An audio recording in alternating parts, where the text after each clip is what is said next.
Welcome to Villa of Hope Radio. Brought to you by Villa of Hope, partnering with individuals, families, and communities to rebuild relationships, recover potential, renew hope for the future.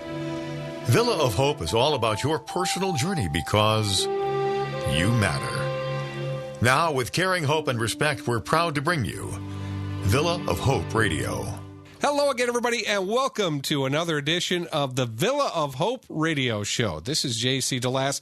Villa of Hope, rebuild, recover, renew. We're so happy to have with us the president and CEO of Villa of Hope. Christina Gullo will be with us throughout the hour here as we talk about all the latest things that are happening with the Villa. And Christina, I want to start right away with something that happened in the month of June.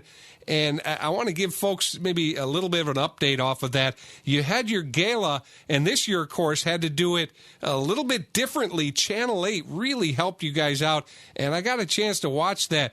I thought it was just a terrific production, top to bottom. I know you were really thrilled with the way it turned out, too. It was fantastic. Yeah, Channel 8 was a great partner for us, and our team did an amazing job pulling that together in a 3-week period. All those videos that you saw were done in-house, and, you know, our real people that do the work every day, and the people who have been touched by our services, our programs. It was, I thought, just so well done. And we took a risk on it, but I think it came out in a fantastic way. Well, I really do think it paid off. And you know, talking about the people that were a part of that presentation, so many emotional interviews. I mean, you really got to see what Villa of Hope means to people. Mm-hmm. We really did. I don't think, I always say that I can talk about the stories that I know of and that I hear about and I'm exposed to, but it's so much more impactful when people talk about it directly themselves. It's just amazing to me. Yeah. And remember, folks, depending on when you're listening to this could be either end of June or we could be into July with our replays. But if we're still in the month of June, I know, Chris, you want to talk about those matching opportunities are still in play for the rest of this month, too. They sure are. So we had a $25,000 match as well as a $10,000 match. And so those matches are still in play. The first was through Glover Krask Foundation, and they've been wonderful supporters of ours. And the second one was an anonymous donor for work-based learning. And a tip of the cap, I know Tompkins was a big supporter, John McKenna, all the great people over there. They've been amazing partners to us over probably a decade it's been now. They took, a risk on us when we as an organization were in the middle of probably at the very beginning of a pretty significant transformation, and they have stuck with us, and they've just been huge supporters. And so it was great to have John join me there in studio to help us kick it off. Well, let's shift gears now into this month's topics. And Christina Gullo, again, is joining us, President and CEO of Villa of Hope. And, Chris, there's always a lot of different things happening. Of course, with COVID, we're kind of hopefully, anyway, coming out of COVID now. So that presents some different challenges, I know, for you. Right. Although, remember, we've always been open. Right. So for us, I don't think it's been as challenging as maybe other folks that are, reopening in terms of this phased approach. And, we've had months of dealing with COVID, dealing with getting our folks remote, dealing with positive cases, communication, technology. So, I think that, knock on wood, we're in a very good place with that, and I think we've become pretty skilled at dealing with the issues that come up regarding that. So, and we're not rushing into having everybody back here on campus. We're going to take it slow because who knows what the fall will bring, and we're operating really effectively, having people remote as well.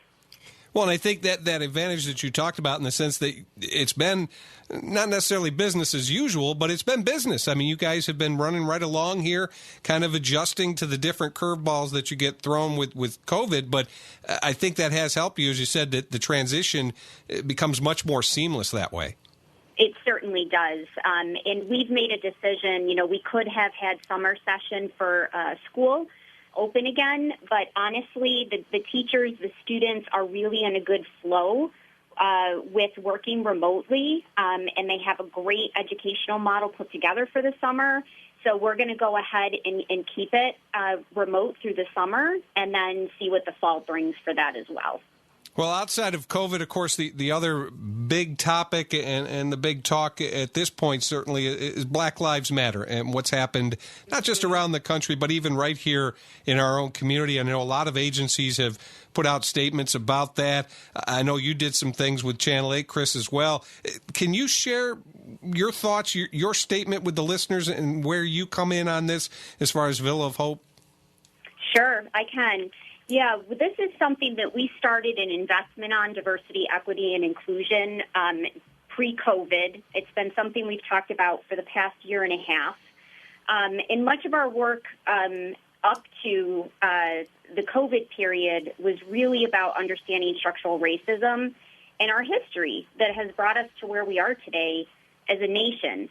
And, those are some really emotionally charged conversations. So that work had begun both at an organizational level and a board level, which I think is extremely important. If you don't start this with the leadership level and the board, it's very hard to really, I think, own this work going forward. The statement that we put out, we put one out publicly that was a little bit longer. The Channel 8 statement speaks to, as a community and a nation, we're experiencing trauma. Many of our Black and brown neighbors have suffered this for centuries. We are responsible for that pain. Organizations now publicly stating that they are allies must live what their statements imply through action. What are we doing to build up those that are oppressed or have fixed social injustices? Well, at Villa of Hope, we're committed to equity and equality. We are committed to reducing the effects of generations of trauma in our community, and we're committed to giving hope. We have a lot of work to do around that, but I think it's so critically important that actions have to follow statements. I think this is a good time to bring in our other guest for this segment, Ted Adams, who is in charge of operational excellence at Villa of Hope. And Ted, I actually want to start right there. Operational excellence. Man, I'll tell you what, that is the best title for a job I have ever heard of in my life. I love that. Yes, it is. There was a lot of thought that went into that name, and we try every day to live up to it. Tell me a little bit, in terms of the agency statement that Chris just outlined, what does that mean to you? Well, I tell you what it means to me. First of all, just the fact that this agency initiatives are going in this direction means everything to me. Because first of all, I got into this field because I was hoping to make a difference. And the fact that the Villa of Hope recognizes these needs and these injustices and are actively participating in change is huge. To be open to growth and change by educating ourselves first will eventually help us to educate others, especially others that we serve. And for example, having difficult conversations about racism, white fragility, and unconscious bias. And again, like Chris said, by promoting this through diversity, equity, and inclusion in our workplace is just huge. And that means everything to me because that is my passion. And Ted, when you see what's happening, I mean, you turn on the news and listen to the radio, whatever it may be. I mean, it's everywhere right now, both good and bad. It's out there. How does that make you feel? I mean, do you obviously have that personal connection? I would imagine your emotions are like everybody's right now, kind of running high. Yes, well, and I have a tendency to keep my emotions in check.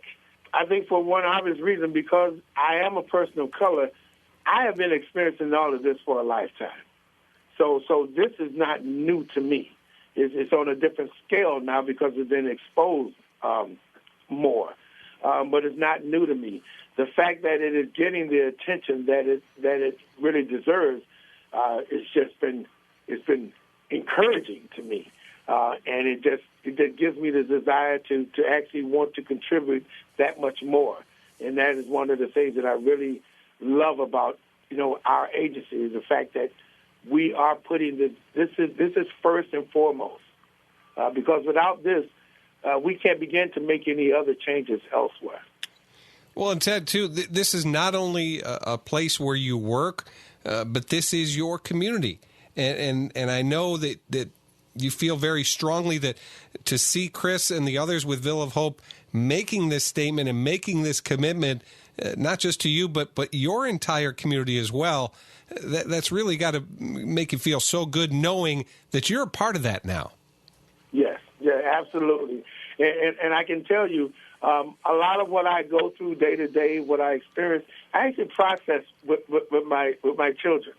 And one of the things that my daughter said to me that was so profound, I actually read to her a statement that Chris sent out to the entire agency around Black Lives Matter. And the statement that my daughter told me is that, Dad, that's a good CEO. She's right. And I value what my children say, because they are exposed to a lot more than I have ever realized until lately. So their judgment is pretty on spot. Christina Gullo and Ted Adams are with us in this segment here of the Villa of Hope radio show. And Chris, where can an organization like yours get started on this path, though? Because it's all about taking that first step and moving forward now. Correct. And I think, my first recommendation is you can't take that first step if we as executive leaders don't take the time and the work, do our own work to really understand racism and implicit biases. It's really difficult to bring about real conversations that can facilitate change without the leadership doing that work. And it's hard work, and it's going to be a lifelong journey. And know that we're going to make mistakes along the way. We've made mistakes. I mean, just recently. So even with our best intentions prior to COVID, to be conscious about our actions, to really start to bring this to the forefront in our organization. Our own leadership team, we could have followed up a lot faster than we did when the recent civil unrest happened in our community. We could have done it in a more timely way with our staff, especially after the death of George Floyd and the emotions that our staff had. We waited too long, I think, to put out our statement, and it wasn't because, we didn't know what to say. We knew what we wanted to say. It was making sure sometimes you worry about, do you have all the language correct? We could have prepared our managers and our supervisors better to be able to have conversations with their staff about how they were feeling, or just check in and ask if they felt safe. So along the way, you're going to have mistakes. Lesson number one for me coming out of this most recent time is it's better to say something than not anything at all. You can't be too worried about what you're going to say and say it wrong, and there will be times that you will, and it's having those honest conversations about what your intent really was.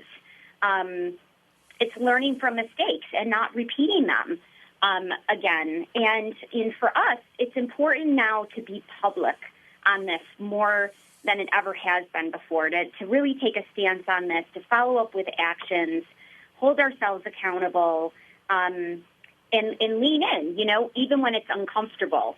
And as a leader, I would say this absolutely, I have so much work to do on this myself that it was important to find a good partner in a consultant, and we're working with Mary Pender Green out of New York City, and this is all that they do. And so I have my own executive coaching in diversity, equity, inclusion, and anti-racism, so that I can do my own work, so that I can do what I need to do for this organization. And you got to invest in it. Accountability, that's the word I'm really hitting on too, right, Chris? I mean, that's such an important part of it, because otherwise it's actions without words. You really have to hold folks accountable on this. You do. And so one of the things that we just did in order to really start to build that in, and I know Danielle's going to talk more about the lens of looking at our policies, procedures, and hiring practices, but where we needed to start on this was, one, staking the ground that this is a major strategic objective of ours on our strategy map. This was a conversation with the board and the staff that here's where we're going, here's why we're going there. If you're not on board with it, let's have some conversations about it, and this is going to be a bumpy road. Number two, there is non-negotiable core competencies at this organization, and agency-wide, there's a core competency on diversity, equity, and inclusion. That means that it's part of job descriptions and performance reviews and expectations. So just like what we did with the sanctuary model and our certification in that, you've got to embed this in your policies, your practices, your procedures, and your culture. We've got just a couple of minutes left in this segment. I want to bring Ted Adams back in to kind of give us a wrap on this segment. And Ted, I'm curious to get your perspective. People don't know what to do. They all agree Black Lives Matter, there's a problem, it needs to be solved, but especially, white people, or I'll even use myself. I'm an older white guy. I don't know what I'm supposed to do, right? Help me and people like me to figure out, what can we do to help you, Ted? I mean, to really help, not just talk the talk. You know what I mean? Yeah, I know exactly what you mean. So first I want to start out with this definition, the definition of the word ally. Someone from a non-marginalized group who uses their privilege to advocate for a marginalized group. So that's first and foremost. So when I think of that, I think of someone that is ready and willing to confront people in real life. Also, someone that's not going to be what I call a keyboard warrior. It's easy to call people out when you're hiding behind the internet. So you really need people to get comfortable with uncomfortable acts. For instance, it's very easy to join a crowd in a protest, but very challenging to stand alone. So really encouraging people to take that leap. Also, don't make your demonstration about you. That can draw attention away from the real purpose. You want to ask, Black, Indigenous, and people of color, about their experiences of racism, and really listen. Read books on the history of racism in our country. Be active when anti-racism isn't trending. Educate your children to the true history of America. Don't say that you are an ally. Demonstrate that you are an ally. And you can do that many ways. You can donate your time, money to organizations like the ACLU, NAACP, or even the Native American Rights Fund. And I would say, lastly, never allow the space that you inhabit provide a safe place for bigotry. I'll tell you, Ted, first of all, I really appreciate you being here on our show to share those thoughts. And I wish we had people like you on the national news. You know what I mean? Somebody that can articulate and tell us, what can we do, as opposed to, unfortunately, what we see is everything that's wrong with the world, But let's get some people to help us figure out what we can do to make things right. And I think you're one of those guys, Ted. I do. Again, I appreciate your time very much. Thank you. We're going to take a break, and when we come back, we'll have more again with the Villa of Hope radio show. We're going to learn about how racism shows up in the workplace, and many times before you even get there. You're listening to the Villa of Hope radio show right here on the WYSL stations.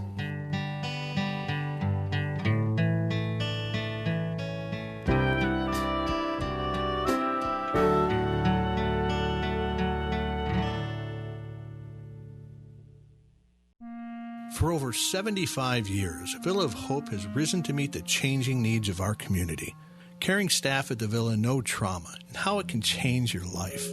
As we face personal challenges, the Villa stands as a place where individuals, youth, and families can rebuild relationships, recover potential, and renew hope for the future. For more information, visit villaofhope.org or call 1-833-993-HOPE. Villa of Hope is in this with you. Fear of COVID-19 and uncertainty about the future creates a need for many people to get more support from their community. For many, things like not knowing how you can access childcare so you can go to work, wondering if you can go to work, and not being able to pick up the groceries you need because of empty shelves can cause anxiety and stress. This is serious. Talk to someone. Call 1-833-993-HOPE.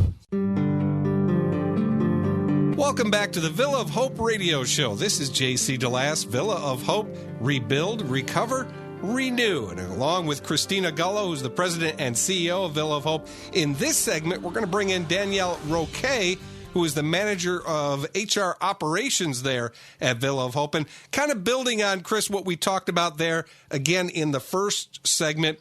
And I kind of left with the question about racism and how it shows up in the workplace, and again, many times before you're even at the workplace. Tell me a little bit more about that and how that relates to your initiative that's going on with Villa of Hope. Oh, my goodness. I could talk about this for a long time, and I could give you so many examples that I see, play out every day. But so much of this comes from the way that we were raised, the lens that we were given, what are our conversations at home? What was our education in our school systems? I'm often amazed at what I learned about history in school, and now the reading that I'm doing. There are things that were never talked about, that were never discussed, that there are pieces of our history that are not shared. And let's be honest, they're written by white people. And so the lens that we learn in as white people is a very different world than our people of color.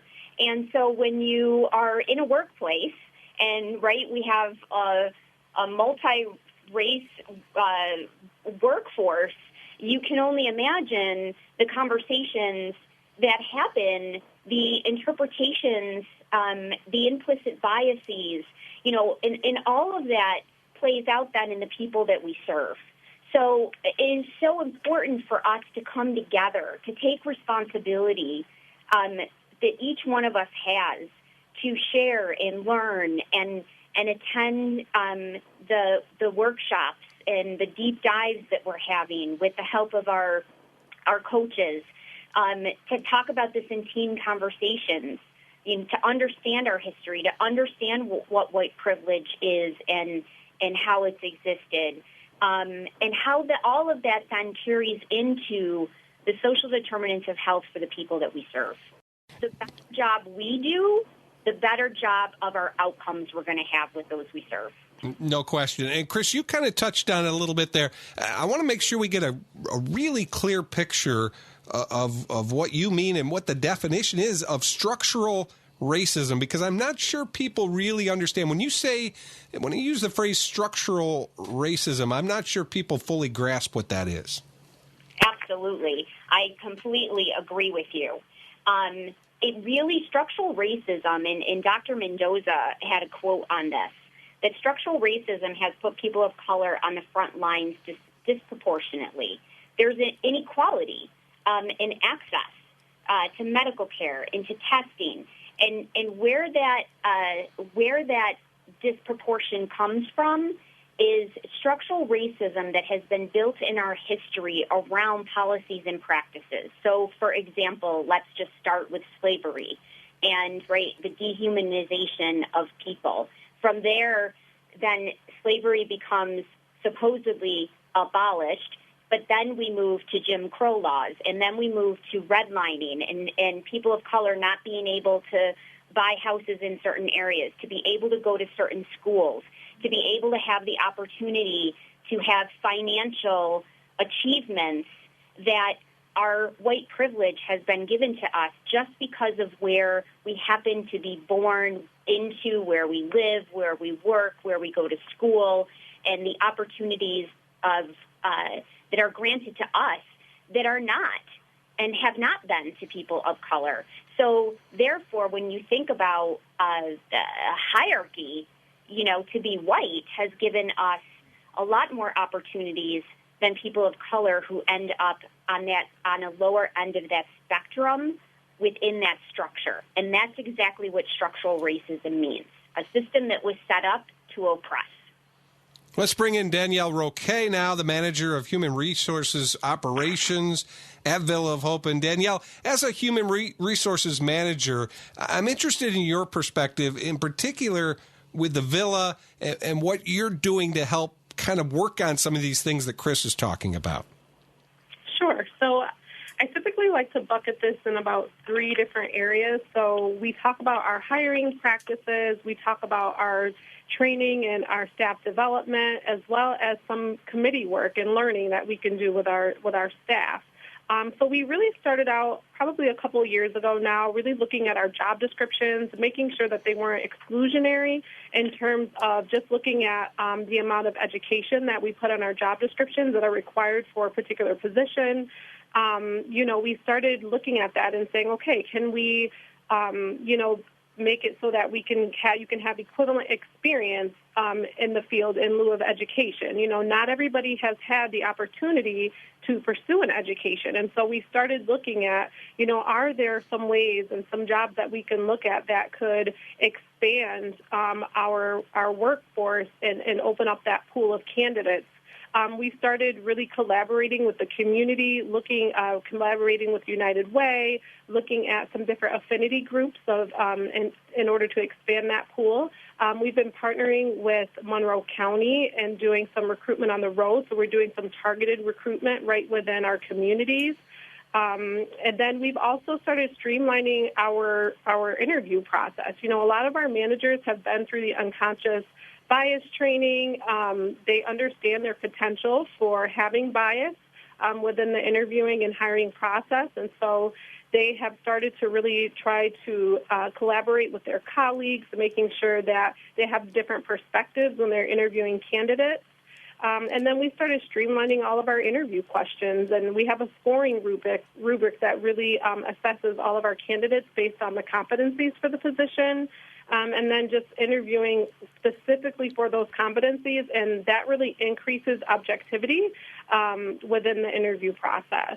It's interesting, Danielle, if I could just jump in, though, you really are talking a lot about almost retraining people because of the years that they have done things a certain way, and you're really asking them to, do it a different way now, and I would imagine there's a certain level of training that goes in with that. Absolutely, and that's what we've been really trying to do is providing those trainings. We have a cultural awareness and sensitivity training. It's not specifically geared toward interviewing and hiring, but it brings awareness to people so that they can understand where that bias comes from, whether it's conscious or unconscious. And so we really try to make sure, we started looking at our staff, right, saying, we have a diverse staff on paper, but when we started looking at our staff and where they were working, we noticed that a lot of our staff of color were actually working. It was heavily concentrated in entry-level positions and maybe in some lower-level supervisory positions. And so we realized we had a lot of untapped potential that was within that group. And so we started looking at that and shifting our focus to, providing that training for managers, making sure that we're giving them some one-on-one professional development. We have professional development plans that they work on in their biweekly supervisions with their supervisors and staff together. Just really assessing people's skills and helping them grow in their professional development was something that was huge. Helping them work on emotional intelligence, communication, leadership skills, really kind of taking a front seat to helping our staff get trained. It sounds like, Danielle, in order to do what you're talking about doing, though, you really need that support, not just from the leadership and Chris and her group, but you really have to have the buy-in from everybody, right? Oh, we absolutely absolutely do. And I think one of the ways that Chris has been awesome, the board has been awesome at really looking at this. And, we started looking at, what are the structures within our own organization and how can we start changing some of those policies and procedures. We developed a DEI committee, and we look at some policies and procedures. Are they equitable? What are some of the policies that we have? Do they make sense? Are they disproportionately negatively affecting our Black and brown staff? For example, looking at our dress code policy, looking at our progressive discipline policy and just removing any of that racially suggestive language or, policies from those policies to ensure that we're having fairness in those areas. And, of course, as Chris mentioned, we're working with the consulting company. They've really come in and helped us to assess our organization to see what the needs are in terms of just us really working toward being an anti-racist workplace. So we're really educating ourselves, we're educating the staff, and they're facilitating those really tough conversations about structural racism and how it's really played a role within our organization, but also within individuals, in the organization as well.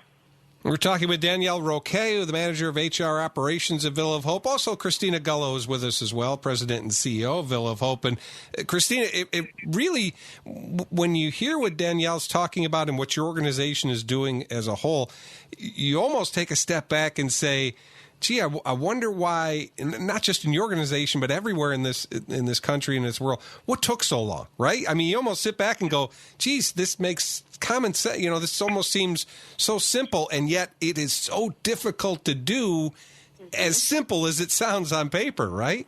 I completely agree with you. And to think, right, we are, 50 years post Martin Luther King, 50, 60, close to probably. Right. And here we are, right? Are we really any further ahead than we were before? I would say no. And honestly, I take responsibility in that as a white person, because when you look at the statistics of who is in leadership positions across both for-profit and not-for-profit companies and organizations, it is typically 90% white. It could even be higher than that. And so it calls upon white leaders to have a voice to actually make this an important movement that needs to happen in all companies, in all organizations, and with our government. And unless we begin to educate ourselves and stand up for that, these changes will continue to not happen. And I refuse to be a leader in an organization that is not addressing this head on. Danielle, is that the main barrier to these things we're talking about, too? The fact that, again, because of the disproportionate, whether it be white privilege or just white people just not wanting to understand what we're talking about in terms of structural racism, is that the biggest barrier, or is that just one of many? I think it's probably one of many. I do think that there's a couple things that really stick out to me when I think about the lack of prioritization when it comes to racial equity within the workplace. I think that people, a lot of times, if you talk to any DEI or diversity, equity, and inclusion practitioner, they're going to tell you that they always have to make a business case for why DEI is important, why it should be on the forefront. It always kind of gets pushed to the back. And a lot of times people don't realize that a lot of what we're seeing are symptoms of a larger problem.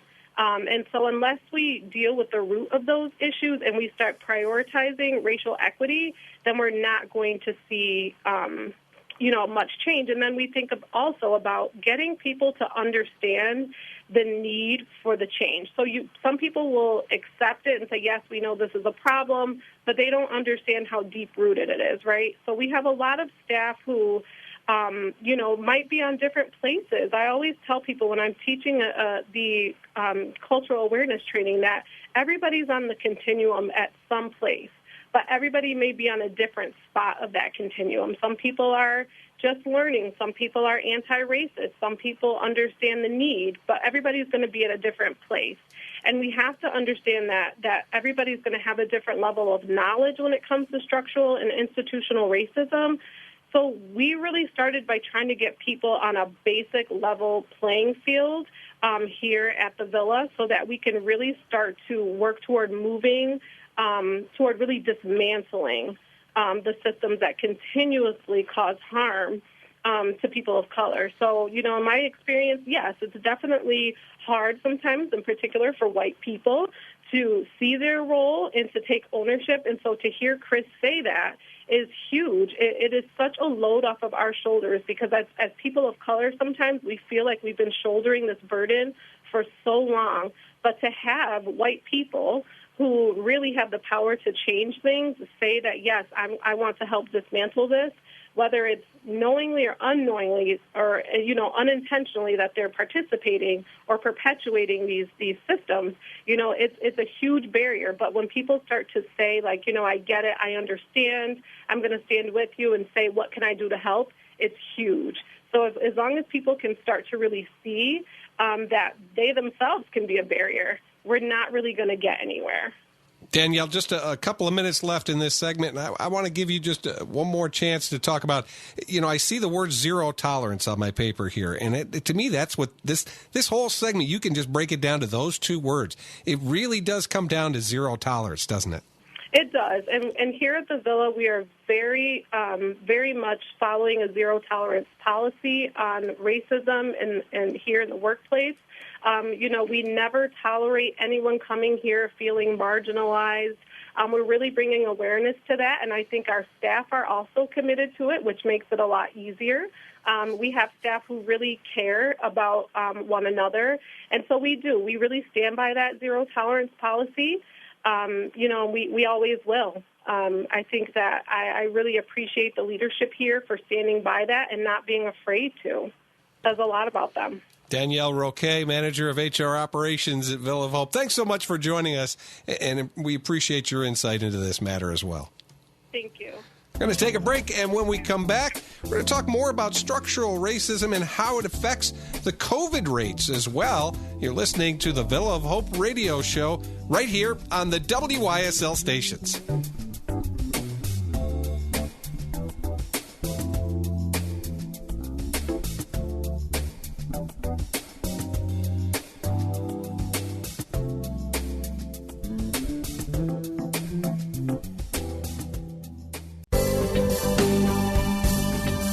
Welcome back to the Villa of Hope radio show. This is J.C. DeLass. Villa of Hope, rebuild, recover, and renew. And we head into our final segment here before we wrap up.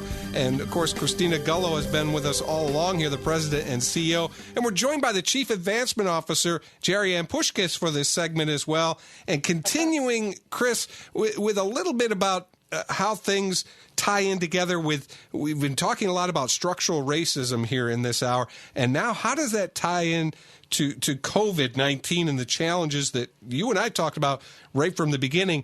And there really is a connection there, isn't there, Chris?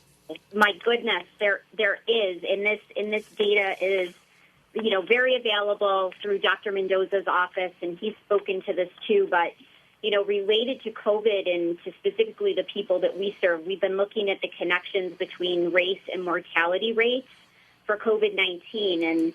And this information is a direct result of the differences in those social foundations that I talked about, where people live, work, play, eat, get educated, and the limitations of the access to health care. So in Monroe County, African Americans are diagnosed with COVID-19 at almost 4.5 times the rate of white people, and worse, they're dying at almost 3 times the rate of white people. So when you just think about that in those numbers, this should be completely unacceptable, and people should be taking notice and asking questions. No question. And when I hear those numbers, Chris, again, you kind of scratch your head and go, how does this happen, right? Absolutely. And it is it does have to do with what I just said about access to health care. But the other side of that is, so remember in the last segment, we talked about opportunities and opportunities that are given to people who are white versus people of color. And that, again, goes back to where they live, where they get educated, access to financial resources to be able to further their education. So what ends up happening is when you look at where people are employed, it is mainly our people of color that are those essential frontline workers, whether they're in the food service industry, whether they're in the cleaning industry. That's where they are working. And so they have the highest rates, but yet they're the people on our front lines that have to go to work and cannot work remotely, like many others can.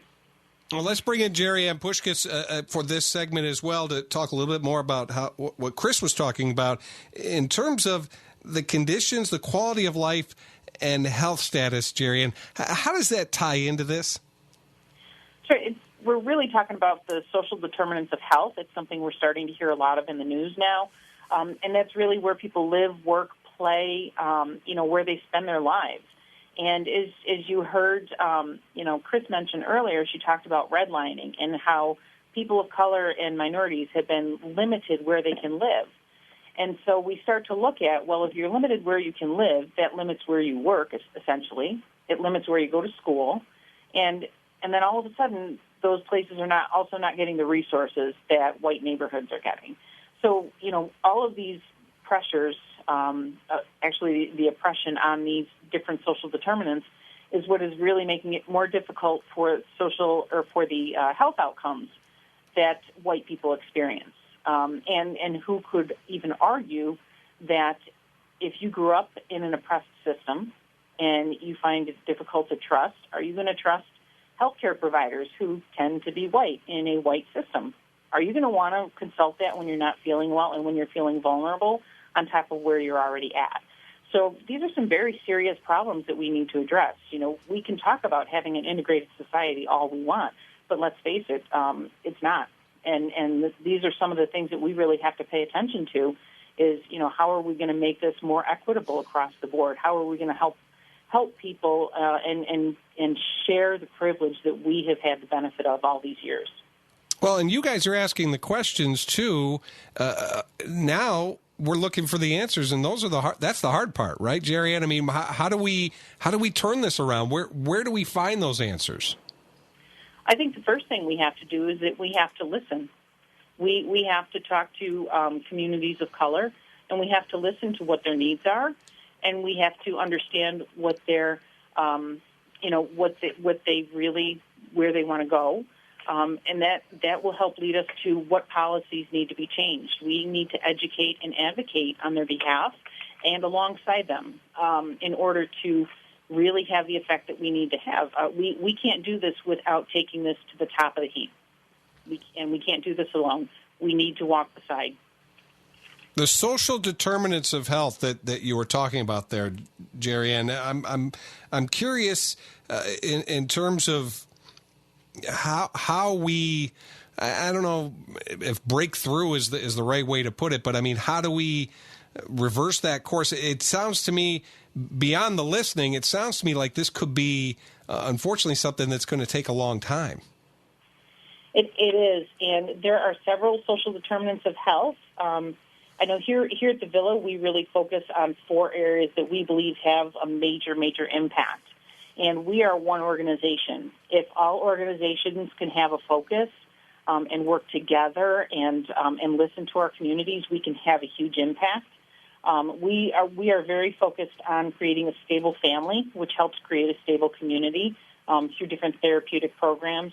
We believe in economic stability through our work-based learning programs, supported employment, workforce development. Stable jobs create stable communities as well. Education, and that's where education helps with employment. It helps with a stable family as well. And then also access to services. We just talked about, how likely are people going to be tested for COVID if they don't have access to services and they don't have access to transportation to get those services. So we are working through care coordination and case management to be sure that we're providing access to those services with our staff and for those communities. Gerianne Puskas is the Chief Advancement Officer at Villa of Hope, and we're also with Chris Gullo again, President and CEO of Villa of Hope. And Chris, I'm interested in the generational aspect here. I mean, we've talked a lot about structural racism in this hour, and I think generation to generation, we see the carryover and the impact, and I know you guys are really trying to take a step forward on that, but again, as we just discussed with Gerianne, this could be a process that's going to take some time. Mm-hmm. It absolutely will, and I think, we have to look at this on both a macro scale and a micro scale in terms of what we do here every day. So those four areas that Gerianne just talked about, our focus on those areas and having those breakthroughs when somebody gets their GED, somebody actually graduates with a high school diploma, that we're able to work with an adult on our care coordination side to be able to get them employed. Those are really critical factors that will interrupt that generational cycle. So that's what we're focused on every day, and then building our data analytics around that. But then on a macro level, it really is the conversations at both the federal and state levels around policies and practices that continue to oppress and not make available some of the same opportunities that other people have.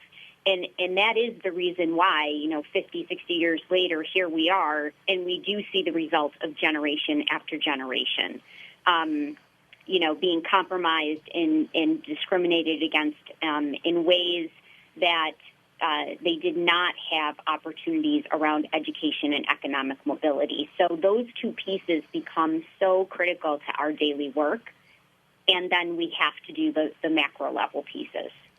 Well, Chris, I know you also share with me, and I'd like you to talk a little bit about this as well, that difference from, just for example, say Monroe Avenue in this Rochester area. And you could be on one side of Monroe Avenue and then travel not very far down, a couple miles, maybe one way or the other, and you could be talking about 10, 20 years difference life expectancy. I mean, to me, that's crazy to see that short a distance be that impactful. Talk a little bit about that and where you stand on that. Yeah, absolutely. And that is something that I talk about all the time. In fact, as we were embarking on this journey and we were having conversations with our board of directors, I had Dr. Mendoza come in and give this presentation exactly about this. And my board, who is mainly white, and that's another area that we have to work on, sat there hearing some of this community data for the very first time. And to think that, we have people living on Monroe Avenue, zip code 14620, and then we have people living in Monroe Avenue, zip code 14534. And you can have anywhere from a 10 to 20-year difference in life expectancy. And all the data in the research, if anybody looks at this, tells you that it's those social determinants, those social foundations that impact how long a person is going to live. Because those that do not have accessibility and access of all of those pieces that we were talking about, then the result of that is they have poorer health. They have diabetes. They have health disease. They have stress. They have trauma. And it's all related to their physical health, and then they actually live less time. Yeah, just mind-boggling, the statistics, and as you said, the presentation, very impactful stuff, and it really goes back to, I know, Vision 2030, Gerianne, right? I mean, that for you guys in particular, very focused on advancing human potential, and it's not just a tagline. I know that's like what you guys are following every single day there at Villa of Hope. Yes, and we are committed to advancing human potential through addressing the social determinants of health. I mean, so if we can help to right some of these oppressive wrongs of generations, because essentially what that's done, that has stolen the potential it has taken the potential of so many communities of color. It's our responsibility to make sure that we can help get that back, and to work with our communities to foster that potential. And as Chris and Danielle were talking about earlier, even in our staff, our employees here, the potential that we see in a lot of people who have never had employers really look at that potential and their ability, they are so appreciative, and the passion is totally there. So we're, one of the big ways we're trying to take barriers out of the way is partnering with SUNY Empire State College. We are working with them on making sure that students can attend college with no money out of pocket up front, because there's the cost factor, and then there's also the confidence factor. I never thought I could go to college. When actually the orientation program here that our operational excellence team, which you heard from earlier, gives is actually college level. And so we're working on getting college credit just for being oriented to work at the Villa. Things like that are ways that we can help lift people up. Making a difference. Gerianne Puskas, the Chief Advancement Officer at Villa of Hope. Thanks so much for joining us. Always great to talk to you. Thank you. Chris Gullo as well, President and CEO of Villa of Hope. Chris, got a couple of minutes left, and I just want to go back to one of the things we started right at the top, COVID-19. You guys have been open for business all along. Again, our community as a whole opening up, and so that means taking those extra precautions. And I know this is an important time because even though it may not necessarily be a transition for you, there's still a lot of different things that you have to deal with now. Mm-hmm. There is, and we're in the middle of trying to finalize a very challenging budget, and we've needed to make sure that we are really looking through the lens of our priorities for Vision 2030 in this year and continuing our work. And so, what are the resources that become most important in that? Because, like everybody else, there's going to be losses.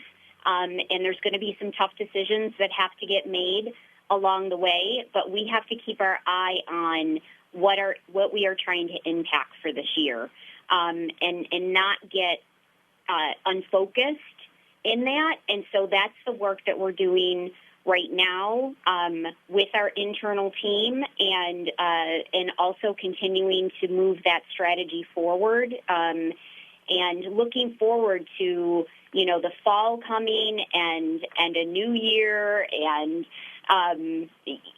continuing to really pull this team together in ways that I do believe we will be stronger than we were before. And a reminder as well here, if you're listening in the month of June, still an opportunity to have a matching gift, right, Chris? I mean, this is big stuff. It's huge, and it would be just so helpful to us, and especially in those most critical areas of education and work-based learning and behavioral health. And, that I think we're going to continue to see a rise coming out of COVID in mental health and substance use needs. There's an undercurrent of that, and so that is going to be critically important. So any of those donations, they make a huge impact to us in terms of the matching gifts. Make sure you go to the website and get all the information right there as well. Christina Gullo, President and CEO of Villa of Hope, thank you so much for joining us. Thank you. We're going to take a quick break, come back, wrap it all up next here with the Villa of Hope radio show on the WYSL stations.